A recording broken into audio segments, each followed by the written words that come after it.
സാമ്പത്തിക സ്വാതന്ത്ര്യം ആഗ്രഹിക്കുന്ന ആളുകൾ നിർബന്ധമായിട്ടും അറിഞ്ഞിരിക്കുകയും ജീവിതത്തിൽ അപ്ലൈ ചെയ്യുകയും ചെയ്യേണ്ട ചില കാര്യങ്ങളെ കുറിച്ചാണ് നമ്മൾ ഇന്ന് പറയാൻ പോകുന്നത്. വീഡിയോ സേവ് ചെയ്ത് വെച്ചോ.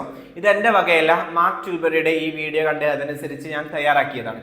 അതായത് നമ്മൾ പഠനം കഴിയുമ്പോൾ ഒരു ജോലിയിലേക്ക് കയറും. പിന്നെ നമുക്കറിയാം ആ ജോലിയിൽ തന്നെ സ്ഥിരമായിട്ട് തുടരുകയാണെങ്കിൽ നമുക്ക് കാര്യമായിട്ടുള്ള പ്രോഗ്രസ്സുകളൊന്നും ഉണ്ടാവാൻ പോകുന്നില്ല. കാരണം മാസാവസാനമാകുമ്പോൾ നമ്മുടെ പോക്കറ്റ് കാലിയാണ്.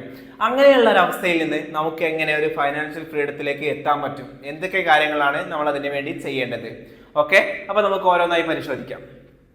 ഇപ്പോൾ നമ്മൾ ഉള്ളത് സ്റ്റാഗ്നേഷൻ എന്ന് പറഞ്ഞാൽ ഈ ലെവലിൽ ഒന്നാമത്തെ ലെവലാണ്. അതിന് അദ്ദേഹം വിളിക്കുന്നത് സ്റ്റാഗ്നേഷൻ എന്നാണ്. സ്റ്റാഗ്നേഷൻ എന്ന് പറഞ്ഞാൽ നമുക്ക് ഒരു വരുമാനം കിട്ടുന്നു, അതിനപ്പുറത്തേക്ക് മറ്റൊരു വരുമാനം ഇല്ല. അത് നമ്മൾ ചിലവഴിക്കുന്നത് അല്ലെങ്കിൽ നമ്മൾ അതിനെക്കുറിച്ച് ചിന്തിക്കുമ്പോഴത്തേക്കും കഴിഞ്ഞു പോകുന്നു. അടുത്ത മാസത്തിന് വേണ്ടി കാത്തിരിക്കുന്നു, അടുത്ത മാസത്തോ അതുപോലെ തീരുന്നു. അതിനെയാണ് സ്റ്റാഗ്നേഷൻ എന്ന് പറയുന്നത്. ഈ ഘട്ടത്തിൽ നമ്മൾ ചെയ്യേണ്ട ചില കാര്യങ്ങളുണ്ട്. ഒന്നാമത്തെ കാര്യം കൺട്രോൾ ഓഫ് ഫൈനാൻസ്. നമുക്ക് കിട്ടുന്ന പണത്തെ കൺട്രോൾ ചെയ്യാം. അത് എങ്ങനെ ചിലവഴിക്കുന്നത് കൃത്യമായിട്ട് നമുക്ക് ധാരണ ഉണ്ടാവുക. Track every dollar. ഇവിടെ അദ്ദേഹം ഡോളർ എന്നാണ് പറയുന്നത്, നമുക്ക് രൂപ. നമുക്ക് കിട്ടുന്ന ഓരോ രൂപയും ട്രാക്ക് ചെയ്യുക. എവിടെയാണ് നമ്മൾ അതിനെ ചിലവഴിക്കുന്നതെന്ന് കൃത്യമായിട്ട് ട്രാക്ക് ചെയ്യുക. Distinguish essential. ഏറ്റവും അനിവാര്യമായത് ഏതാണോ അതിനെ വേർതിരിക്കുക. അതിനു വേണ്ടി മാത്രം പണം ചിലവഴിക്കുക. നമ്മളെ പ്രശ്നം എന്താ? നമ്മൾ അനിവാര്യമായതിന് മാത്രം പണം ചിലവഴിച്ചിട്ടുണ്ടാവില്ല, ബാക്കി എല്ലാത്തിനും ചിലവഴിച്ചത് തീർക്കും. പിന്നെ അനിവാര്യമായത് അവിടെ ബാക്കിയായിരിക്കും. അടുത്താണ് ഓട്ടോമാറ്റിക് സേവിങ്. ഓട്ടോമാറ്റിക് സേവിങ് എന്ന് പറഞ്ഞാൽ നമുക്ക് കിട്ടുന്ന എമൗണ്ടിൽ നിന്ന് ഒരു നിശ്ചിത എമൗണ്ട് എല്ലാ മാസവും ഓട്ടോമാറ്റിക്കായിട്ട് സേവ് ആവുന്നുണ്ടെന്ന് നമുക്ക് ഉറപ്പുവരുത്താം. അപ്പോൾ അത് നമ്മൾ പറയുമ്പോൾ അല്ലെങ്കിൽ നമ്മളതിന് ശ്രമിക്കുമ്പോൾ ചിലപ്പോൾ തന്തവൈബ് എന്നൊക്കെ പറയായിരിക്കും. പക്ഷെ അത് നമ്മൾ ചെയ്യുന്നില്ല എന്നുണ്ടെങ്കിൽ ഒരിക്കലും നമുക്ക് അടുത്ത ഘട്ടത്തെ സ്വപ്നം കാണാനുള്ള യോഗ്യത പോലും ഇല്ല. നമ്മൾ ആഗ്രഹിക്കുന്നുണ്ടാകും, അത് തുടങ്ങണം, ഇത് തുടങ്ങണം, അങ്ങനെ ആക്കണം, ഇങ്ങനെ ആക്കണം. നമുക്ക് അങ്ങോട്ട് പോകാനുള്ള ഒരു പുല്ലുമണ്ടിയായിട്ട് നിൽക്കുന്നത് നമ്മുടെ ഈ പ്രശ്നമാണ്. അതുകൊണ്ട് നമ്മൾ ചെറിയൊരു എമൗണ്ട് സേവ് ചെയ്യാൻ നിർബന്ധമായിട്ടും പഠിക്കണം.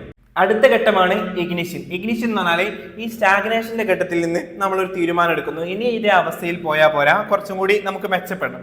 അപ്പൊ അത് നമ്മൾ ഫ്രണ്ട്സുമായിട്ട് ഫാമിലിയുമായിട്ടൊക്കെ സംസാരിക്കുന്നു. അതുപോലെ തന്നെ അത് എവിടെ ഇൻവെസ്റ്റ് ചെയ്യണം, എന്ത് ചെയ്യണം, നമ്മൾ അതിനെക്കുറിച്ച് പഠിക്കുന്നു. അതിന്റെ മാർക്കറ്റിംഗ് കാര്യങ്ങളൊക്കെ മനസ്സിലാക്കുന്നു. ആ ഘട്ടമാണ് ഇഗ്നിഷൻ. പിന്നെ അടുത്തതാണ് ആക്സിലറേഷൻ. ആക്സിലറേഷൻ എന്ന് പറഞ്ഞാൽ നമുക്ക് ഇവിടെ കിട്ടുന്ന വരുമാനത്തിൽ നിന്നും അതുപോലെ നമ്മുടെ സേവ് ചെയ്ത് വെച്ച വരുമാനത്തിൽ നിന്നും ഒരു അഡീഷണൽ ഇൻകം ഉണ്ടാക്കാനുള്ള തീരുമാനം നമ്മൾ എടുക്കുന്നു.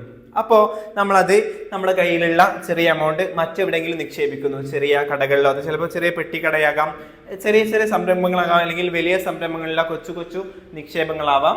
അങ്ങനത്തെ നമുക്ക് നഷ്ടം വരാത്ത കാര്യങ്ങൾ നമുക്ക് ഇതാക്കാം. അപ്പോൾ അതിന് ഒന്നാമതാണ് ക്യാഷ് ഫ്ലോ. ക്യാഷ് ഫ്ലോ എന്ന് പറഞ്ഞാൽ നമ്മളിപ്പോൾ പറഞ്ഞ ഈ കാര്യം, അതായത് നമ്മളിലേക്ക് പണം വ്യത്യസ്തമായ ഭാഗങ്ങളിൽ നിന്ന് വരാനുള്ള ചെറിയ ചെറിയ നിക്ഷേപങ്ങൾ നമ്മൾ നടത്തുന്നു.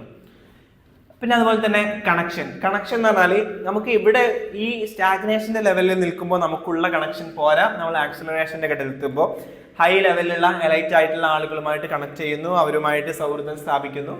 പിന്നെ കോൺഫിഡൻസ് എന്ന് പറഞ്ഞാൽ ഇവിടെ നിൽക്കുമ്പോൾ നമുക്കുണ്ടായിരുന്ന കോൺഫിഡൻസ് പോരാ. ആക്സിലറേഷന്റെ ഘട്ടത്തിൽ കൂടുതൽ റിസ്കുകൾ ഏറ്റെടുക്കാനുള്ള കോൺഫിഡൻസ് നമ്മൾ ആർജിക്കണം. അടുത്ത ഘട്ടമാണ് എക്സ്പാൻഷൻ എന്ന് പറഞ്ഞാൽ ഇപ്പൊ നമുക്ക് ഇവിടെ നിന്നും ഒരു അത്യാവശ്യം ഒരു വരുമാനം ലഭിക്കുന്നുണ്ട്, ഇവിടെ നിന്ന് ചെറിയൊരു എമൗണ്ട് ലഭിക്കുന്നുണ്ട്. അങ്ങനെ നമ്മൾ തീരുമാനിക്കുന്നു ഇനി അത് പലയിടങ്ങളിലായിട്ട് നമ്മൾ നിക്ഷേപം നടത്തുന്നു. വ്യത്യസ്തമായ ഇടങ്ങളിൽ നിന്ന് നമുക്ക് വരുമാനം ഉണ്ടാക്കുന്ന ഡൈവേഴ്സിഫിക്കേഷൻ എന്നാണ് അതിനെ വിളിക്കുന്നത്. അതായത് വ്യത്യസ്തമായ ഇടങ്ങളിൽ നിന്ന് നമുക്ക് വരുമാനത്തിന്റെ സ്രോതസ്സുകൾ കണ്ടെത്തുന്നു. അതായത് ഒറ്റയടിക്ക് 2 മിനിറ്റ് കൊണ്ട് വിശദീകരിക്കുന്നതുകൊണ്ട് ഇത് സിമ്പിളായിട്ട് ഒറ്റയടിക്ക് ഇവിടെ എത്തിച്ചേരുന്നതല്ല, മറിച്ച് ഒരുപാട് കാലതാമസം എടുക്കുന്ന ഒരു പ്രോസസ്സാണ്.